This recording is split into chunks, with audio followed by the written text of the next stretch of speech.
जैसे कि मैंने आपको ऑलरेडी बता दिया है कि कर्नाटका सरकार ने 2 लाख गृहलक्ष्मी स्कीम बेनिफिशरीज की गृहलक्ष्मी स्कीम कैंसिल कर दी है जीएसटी और आईटी के चलते। तो इसके साथ साथ क्या उन लोगों की भी कैंसिल की गई है जो जीएसटी और आईटी पेई नहीं है, जैसा कि इससे पहले भी हुआ था। तो फ्रेंड्स, आज के इस वीडियो में थोड़ा डिटेल में बात करते हैं इसके बारे में। Welcome to my other video. और आपने चैनल सब्सक्राइब नहीं किया है तो रिक्वेस्ट है सब्सक्राइब कर लें, ताकि हर दिन एक नया इन्फॉर्मेशन आपको अपने घर बैठे मिलता रहे। तो फ्रेंड्स, शायद आपको याद है 2024 के आखिर में भी कर्नाटक सरकार ने इस तरह से एक न्यूज़ उठाई थी कि हम जीएसटी और आईटी पेई वालों की गृहलक्ष्मी स्कीम कैंसिल करेंगे। तो वहाँ पर भी कई लोगों की गृहलक्ष्मी स्कीम बंद कर दी गई थी। उन्हें 2000 रुपये डीबीटी करना बंद कर दी थी कर्नाटक सरकार ने। मगर उस वक्त कुछ ऐसा हुआ था कि जीएसटी और आईटी की पेई के साथ साथ जो है कुछ ऐसे लोगों की भी गृहलक्ष्मी स्कीम कैंसिल हुई थी जो कि जीएसटी पेई नहीं थे, जो कि आईटी पेई नहीं थे। बाद में women and child development department के मिनिस्टर लक्ष्मी हेब्बाळकर मैडम ने ये ऐलान किया था कि गलती से जिन बेनिफिशरीज की स्कीम कैंसिल कर दी गई है उनकी हम फिर जो है अप्रूव कर देंगे। और उसमें 60 से 70% लोगों की अप्रूव हो गई है जो जीएसटी पे ही थे।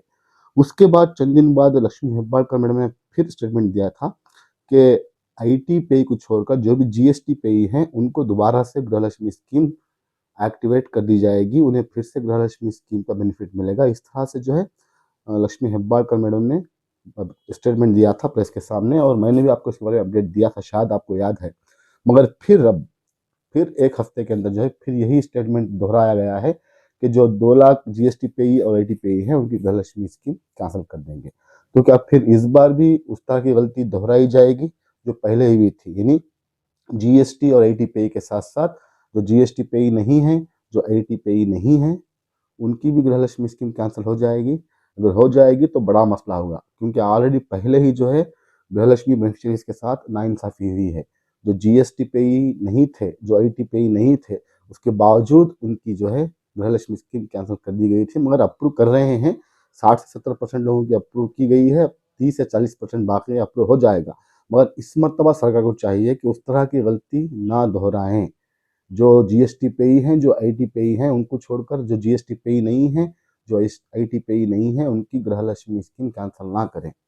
और हाँ, लक्ष्मी हेब्बाळकर ने ये भी कहा था, और हम भी यही बताए थे हमारे चैनल में, अगर आईटी पेई वालों की कैंसिल हो रही है तो कोई बात नहीं, क्योंकि आईटी पेई जो है अबव पॉवर्टी लाइन होते हैं।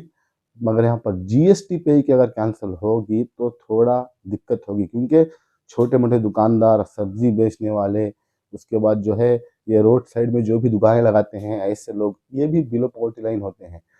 इनके ऊपर भी जो है जीएसटी लगता है, जैसे कि सेंट्रल गवर्नमेंट का गाइडलाइंस है, यानी एक माचिस के डब्बे पर भी जीएसटी लगता है। तो जीएसटी पे का कैंसिल करने का मतलब यहाँ पर मालूम नहीं हुआ। तो सरकार को चाहिए कि जो आईटी रिटर्न्स हैं, जो आईटी पे कर रहे हैं, उनका कैंसिल करें। मगर जहाँ तक जीएसटी पे ही हैं, उनके बारे में सोचें, क्योंकि इसमें बिलो पॉवर्टी लाइन भी आते हैं। जी हाँ, बहुत सारे लोग बिलो पॉवर्टी लगाते हैं। तो जीएसटी का अगर कैंसिल नहीं होगा तो बहुत बेहतर होगा। इसके बारे में सरकार को सोचना चाहिए। इस वीडियो के ज़रिए से हम रिक्वेस्ट करते हैं सरकार से कि अगर आप आईटी पेई वालों का कैंसिल कर रहे हैं गृहलक्ष्मी स्कीम तो कोई बात नहीं, मगर जहाँ तक जीएसटी पेई का कर रहे हैं उसमें बहुत सारे लोग बिलो पॉवर्टी लाइन के भी आते हैं। थोड़ा इसके बारे में आप तवज्जो दें और ज़रा सोच समझ कर कैंसिल करें, क्योंकि पिछले बार की गलती यहाँ पर मत दोहराएं, जो कि जीएसटी पेई ना रहने के बावजूद, आईटी पे ना रहने के बावजूद उनकी गृहलक्ष्मी स्कीम कैंसिल हुई थी। उम्मीद है ऐसा होगा। अगर इसके बारे में कोई अपडेट आती है तो मैं हूँ ही आपको अपडेट देने के लिए। तो फ्रेंड्स, इस वीडियो को लाइक और शेयर ज़रूर करना। अगर चैनल पर नए हैं, बिना सब्सक्राइब के बगैर देख रहे हैं तो रिक्वेस्ट है सब्सक्राइब करके देखना, ताकि हर दिन एक नया इन्फॉर्मेशन आपको अपने घर बैठे मिलता रहे। मिलते हैं हमारे अगले वीडियो में एक नए इन्फॉर्मेशन के साथ। तब तक के लिए thank you for watching. Stay safe, stay bless, always.